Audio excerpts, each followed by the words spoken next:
A man throws a dagger at his reflection in the water. The next second a massive amount of blood spreads across the surface and an assassin emerges from the depths. With a single strike of his blade the man cuts him in half. Immediately after more assassins fly out from the water. They are well trained and ruthless, but unfortunately for them they have encountered this man. Without even lifting his head he walks forward step by step. For Yang a single strike is all it takes.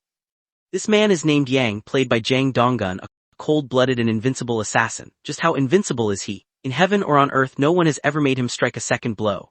To eliminate his master's greatest rival he personally slaughtered an entire clan. Now only one enemy remains, however upon opening the basket he discovers a baby inside. Yang does not hesitate, he raises his blade and prepares to execute the child. At that moment the wind blows a plum blossom from the tree, and its petal sticks to his face. The baby suddenly bursts into laughter. Yang removes the petal but the baby immediately starts crying again, leaving him with no choice but to stick the petal back onto his face. Looking at the child the cold-hearted assassin hesitates for the first time. He decides to spare the baby. Because of his betrayal, Yang finds himself hunted by many of his former clan brothers. Fortunately he dispatches them with ease. Afterwards he arrives at a diner where a kind old lady comes to serve him. However, with just one glance Yang sees right through her identity as an assassin. In truth, Yang has long been mentally prepared.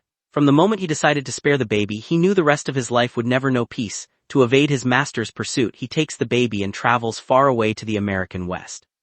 It turns out that in this desolate small town an old friend of his used to live. Unfortunately he discovers his friend has already passed away. As a result he settles down in his friend's old house. But a difficult problem arises. How does a grown man raise a baby? Luckily a stroke of fate introduces him to a girl in town named Lin. With her help and care the baby finally settles down. The townspeople are warm, kind, and welcoming. Here this warrior who has sealed away his sword experiences a sense of peace he has never known before. He begins trying to integrate into ordinary life. To earn money for the baby's formula he takes over a laundry business. Lin chooses to help Yang on the condition that they split the earnings 30-70. The two of them begin living a carefree and peaceful life. One day Yang learns about Lin's tragic past from a neighbor. 5 years ago a gang of bandits raided the town. By chance they discovered the beautiful Lin and dragged her before their leader. Sadly her beauty caught the attention of the wrong people. Looking at the scumbag in front of her she thought her life was over. But the sizzling sound of grilled fish nearby gave her an idea. Taking advantage of the moment he unbuckled his pants she flipped off the bed, grabbed a pan of boiling oil and threw it directly into his face. In a fit of rage the bandits slaughtered Lin's entire family. Barely surviving, she dedicated herself to training every day to seek revenge. Unfortunately she simply isn't gifted in martial arts and Yang notices this immediately. He considers taking Lin as his apprentice but first he decides to test her aptitude. The results leave him disappointed and he abandons the idea. Determined not to give up, Lin resorts to throwing rocks at children to draw him out, proving Yang is indeed the hidden master she suspected. Unable to shake her off because of her relentless persistence, Yang gives her a curved dagger and begins training her every day. Day after day, season after season, Lin continues training. Slowly she begins to improve and their bond grows stronger. Alongside the growth of the baby the little family enjoys a better and better life. But the good times do not last. One night a gang of bandits launches a sudden raid on the town, ruthlessly terrorizing the residents.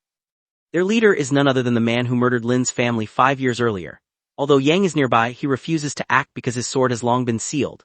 The moment he draws it, his master will detect his location. Meanwhile, Lin decides to take revenge herself. She attempts to use a honey trap to secretly assassinate the bandit leader. Unfortunately, he sees through her plan. His men tie her to bed and her life hangs by a thread. Just then, Yang crashes through the window. After taking down the henchman, he turns to strike the masked leader. To his surprise, Lin suddenly blocks his path, insisting on handling the man herself.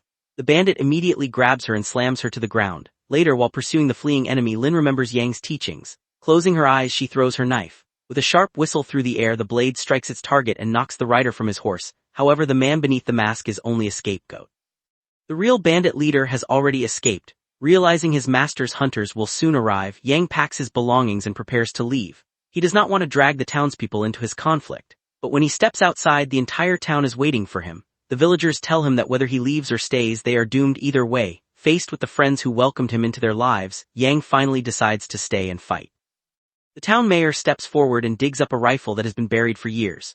Gently brushing away the dirt, he takes aim. Bang, his marksmanship is still as deadly as ever. Soon the bandit leader returns with an army of henchmen and Yang draws his sword as the final battle begins. Facing a massive force of bandits, Yang remains completely calm. He doesn't blink. He doesn't hesitate. A flash of steel cuts through the battlefield. One enemy falls, then another, and another. Explosions erupt across the town as smoke fills the streets. Horses panic. Men scatter in every direction. Hidden within the chaos, Yang moves like a ghost, eliminating enemies one after another. Snipers open fire from above. Dynamite is hurled into the battlefield. In an incredible display of precision, the mayor shoots the explosive out of midair. The battle between the townspeople and the bandits reaches its peak. With every strike of Yang's blade, more enemies fall. The surviving bandits retreat to higher ground, but the townspeople have one last surprise waiting. Explosives attached to a Ferris wheel are detonated, sending the remaining bandits flying. The town erupts in celebration. Then a sudden gunshot shatters the moment. Several bandits have survived. Before anyone can react, a group of black-clad warriors lands on the rooftops one after another. Their leader is none other than Yang's master, played by T. Lung. With a single command, the warriors begin a massacre. At the critical moment, Yang appears and tells Lin to escape with the baby while he covers their retreat. As expected, the warriors are no match for him. One after another, they fall beneath his blade. Meanwhile, Lin is cornered. The surviving bandits have kidnapped the baby and taken refuge inside the saloon, guarding the entrance with a machine gun. Using the terrain to his advantage, Yang eliminates the remaining black-clad warriors. Just when victory seems certain, every light suddenly goes out. The room is plunged into darkness. Inside the pitch-black building, Yang unleashes a relentless assault. After clearing out the remaining enemies, he finally comes face-to-face with the masked bandit leader.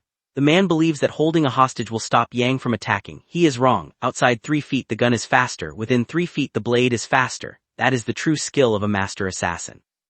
However, Yang does not kill the bandit leader himself. Instead, he leaves him for Lin. When the two enemies finally stand face-to-face, years of hatred explode at once. Although the bandit leader briefly gains the upper hand, Lin's determination proves stronger. After 5 long years, she finally takes her revenge. The two emerge carrying the baby, only to find Yang's master waiting for them. To protect Lin and the child, Yang chooses to fight to the death. The battle is so fierce that it seems to shake heaven and earth. Finally, with one decisive strike, the flower petals fall together with the defeated master. The battle is over. But Yang's troubles are far from finished. By betraying his clan, he has made enemies across the martial world. And somewhere in the shadows, new hunters are already coming for him. If you were in Yang's position, would you have spared the baby?